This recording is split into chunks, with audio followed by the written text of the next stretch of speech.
With arms outstretched high, women from across southern Utah united, proclaiming growth inside themselves.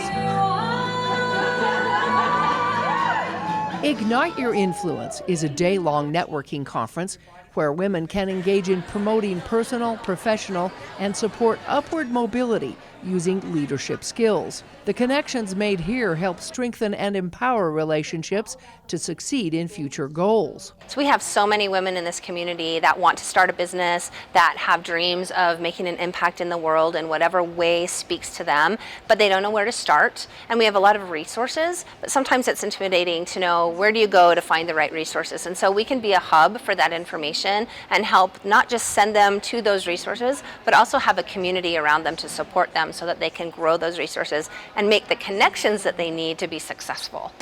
Besides offering support, one of the most important cornerstones of the Women's Influence Center is acceptance. No perfection is needed here. We embrace every member for who they are, how they are, where they are, period. In order to build those relationships, you have to be able to show up as yourself and be accepted. And so when you open your mouth and do that, you're able to form those relationships and to figure out, oh, maybe I need this resource and this person over here knows how to help you talk to that person or get that resource. U.S. Olympic medal winner and mogul skier Shannon Bahrke said sometimes failure isn't an option, and women need to learn to share their struggles in order to move forward. After several setbacks with injuries during her Olympic years, Shannon challenged the women to harness their inner power to ignite their fuel within. This could be the biggest opportunity that I have been given to show people what I am made of. The grit, the determination, overcoming 2 knee surgeries and a broken jaw and a couple other surgeries along the way. But like this moment right here is where I can prove to people who I am. But she told them, most importantly is to remember the journey in getting there. Don't get so caught up with achieving the end goal that you disregard the journey. This is the journey. Trust me, when the goal has been achieved or not, it's a journey that will leave you with the fondest memories, incredible experiences, and friendships that will last a lifetime. Thank you. Women have so much to offer. And I think that sometimes we don't realize that. And I think that we don't share with one another enough our struggles, our trials, our tribulations. And so I just want to show people that it's possible. You know, a little girl from little Lake Tahoe, California, with a big dream. You can make it happen in any fashion that you want.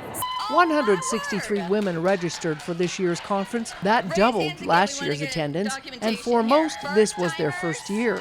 I was just expecting maybe to get some insight, get a little motivation, and never did I expect to meet and get to take pictures with an Olympic medalist. That was so exciting. It has been love. Everyone has just been open arms and so nice to each other. The vision of the Ignite Conference is that every woman will be heard, elevated, and will succeed.